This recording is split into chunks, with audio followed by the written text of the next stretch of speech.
तुम गरीब लोगों की सेवा के लिए दुकान नहीं खोली है मैंने। मैं तुम्हारी दुकान चलने नहीं दूंगी। मैं तुम्हारी दुकान बंद करवा के ही रहूंगी। जबलपुर गांव के जंगल में बबली कौवी एक ठेले में गन्ने का जूस बेचा करती थी। उसकी दुकान बहुत अच्छे से चलती थी और गर्मी में तो ग्राहकों की हमेशा से भीड़ लगी रहती थी। बबली सबसे बहुत अच्छे से बात करती थी। ऐसे ही बहुत समय तक काम करते हुए उसने बहुत पैसे कमाए और फिर कालू कौवे से शादी कर ली। अपनी सफलता के कारण उसको बहुत घमंड हो गया था और वो गरीब ग्राहकों से बदतमीजी से बात करती थी। बबली दीदी, मुझे 2 ग्लास ताज़ा गन्ने का जूस देना। मैं आपको पैसा कल दे दूंगा। अगर कल पैसे देने हैं तो कल ही जूस पीना। तुम गरीब लोगों की सेवा के लिए दुकान नहीं खोली है मैंने। अरे बबली दीदी, आप ऐसे कैसे बात कर रही है? मैं तो आपका रेगुलर ग्राहक हूँ। देखो बंटी भैया, पैसे रखो और जूस पियो। और हाँ, आज से गर्मी शुरू हो रही है ना, आज से 20 रुपया ग्लास नहीं बल्कि 40 रुपया ग्लास गन्ने का जूस मिलेगा। इस तरह से बबली बहुत घमंड हो चुकी थी। गरीब ग्राहकों से पैसे रखवाती थी, फिर गन्ने का जूस देती थी। कोई गन्ने का जूस नहीं बेचा था जिसकी बबली फायदा उठा रही थी। लेकिन अगले ही दिन बबली की दुकान के सामने पीलू चिड़िया अपना गन्ने का जूस का ठेला खोलती है।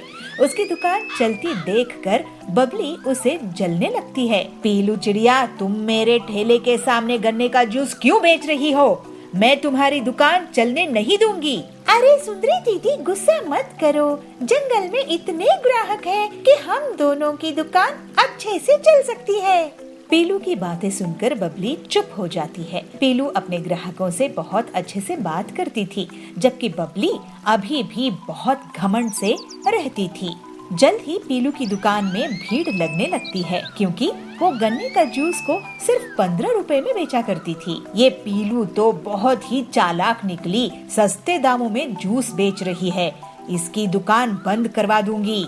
मैं भी दाम कम कर देती हूँ, लेकिन उतने पैसों में मैं गन्ने का जूस नहीं बेचूंगी, बल्कि केमिकल वाला नकली मिलावटी जूस बेचूंगी। ग्लास का जंबो साइज बड़ा देखकर जंगल वाले मेरे ही पास आएंगे और पीलू की दुकान बंद हो जाएगी। फिर ऐसा सोचकर बबली अपने घर में केमिकल वाला जूस तैयार करती है और मन ही मन बहुत खुश होती है। जंबो गन्ने का जूस ले लो, जंबो गन्ने का जूस। इतने बड़े गन्ने का जूस कभी नहीं देखे होंगे। जंगल के पक्षी बबली की आवाज सुनकर उसकी दुकान की तरफ भागते हैं और ग्लास का साइज देखकर लालच में आ जाते हैं और सिर्फ कुछ ही मिनट्स में बबली के जंबो गन्ने का जूस बिक जाता है। देखा पीलू चिड़िया, मुझसे पंगा लेने का नतीजा, मैं तुम्हारी दुकान बंद करवा के ही रहूंगी। उसी दिन से पीलू की दुकान में ग्राहकों की कमी होने लगती है और अगले दिन से तो कोई भी उसकी दुकान नहीं जाता है।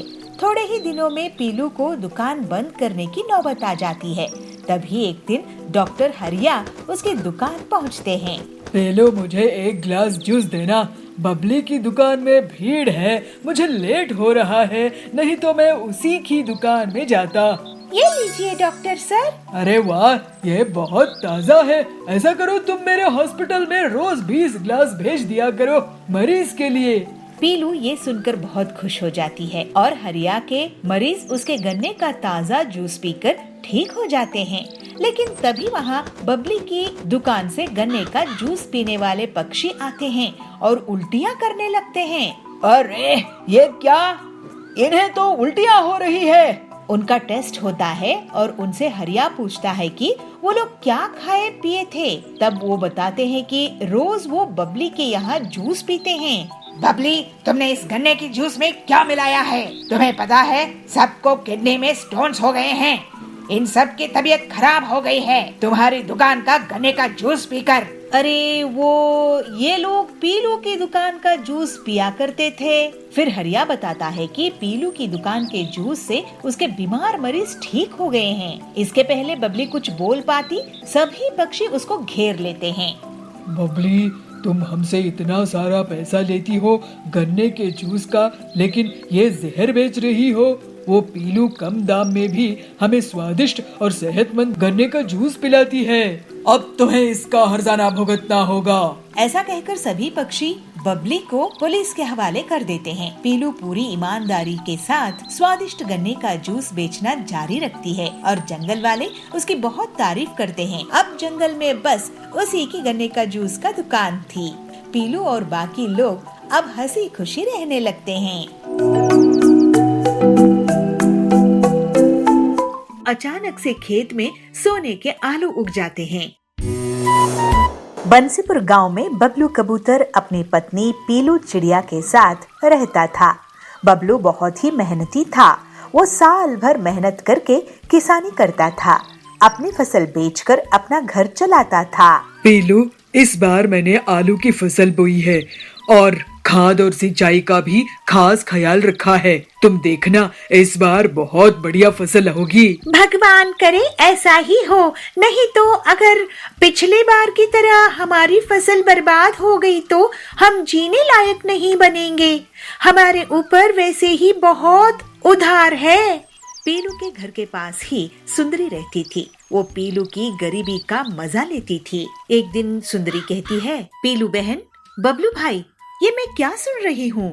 आप लोगों के ऊपर इतना उधार है। ऐसा करो पीलू बहन, मेरे घर आज कुछ मेहमान आने वाले हैं।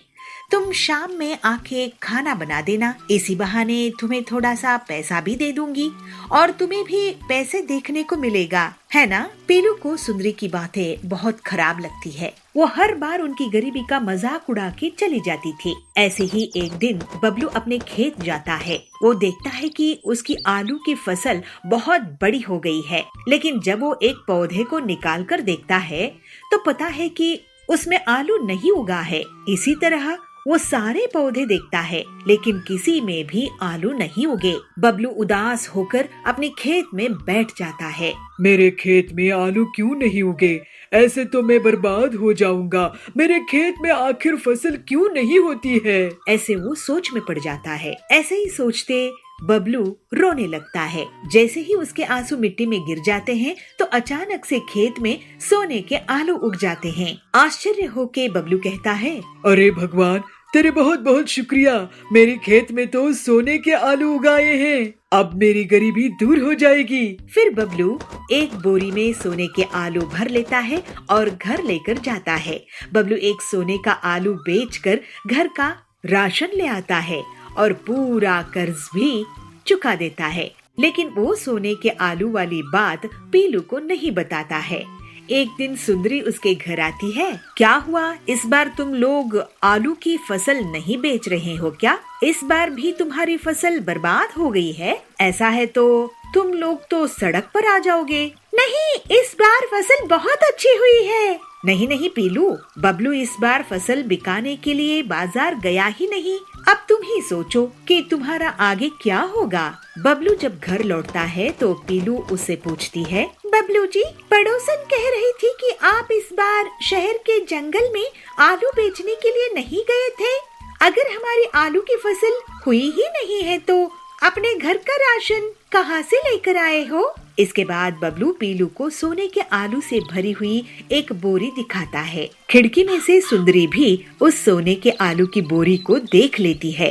अरे, इनके पास तो बोरी भरकर सोना है, ये तो मेरे पास होना चाहिए। ऐसा सोचकर वो उनके घर जाती है। तुम दोनों गरीबों को खाना नसीब हो रहा होगा। ऐसा करो, तुम मेरे घर खाना खाने आ जाओ। सुंदरी को पीलू और बबलू मना नहीं कर पाते हैं और उसके घर चले जाते हैं। वहाँ सुंदरी उन्हें बहुत बड़ी थाली परोसकर लेकर आती है और उन्हें खाने के लिए देती है। जब दोनों पति पत्नी खा रहे होते हैं, वो चुपचाप उनके घर चली जाती है और सोने के आलू चुराने की कोशिश करती है। लेकिन जैसे ही वो आलू उठाती है, एक आलू पत्थर में बदल जाता है और उसके पैर पर गिर जाता है। उसके चीखने की आवाज सुनकर पीलू और बबलू वहाँ जाते हैं। सुंदरी वहाँ से भाग जाती है। तभी तो मैं सोचूं कि हमेशा हमारी गरीबी का मजाक उड़ाने वाली हमें आज दावत क्यों दे रही है? हमारे पीछे से हमारी सोने की आलू चुराना चाहती थी। ये सुंदरी बहुत लालची है। इसके पास सब कुछ है, लेकिन ये लालच करना नहीं छोड़ती है। इसी वजह से ये आलू पत्थर में बदल गया था। हाँ बबलू जी, आप सही कह रहे हो, लेकिन ये आलू जब तक हमारे घर में रहेंगे ये हमारे लिए मुसीबत के बीज बन जाएंगे। चलिए इन्हें खेत में गाड़ कर छुपा देते हैं। फिर दोनों पति पत्नी खेत में सोने के आलू छुपा देते हैं। बंटी बहुत मेहनती और ईमानदार था। इसी वजह से उसकी शुद्ध भावनाओं में निकले आंसू से सोने के आलू खेत में उग आए थे। वहीं दूसरी तरफ सुंदरी का मन काला था। इसी वजह से उसके छूते ही सोने के आलू पत्थर में बदल गए।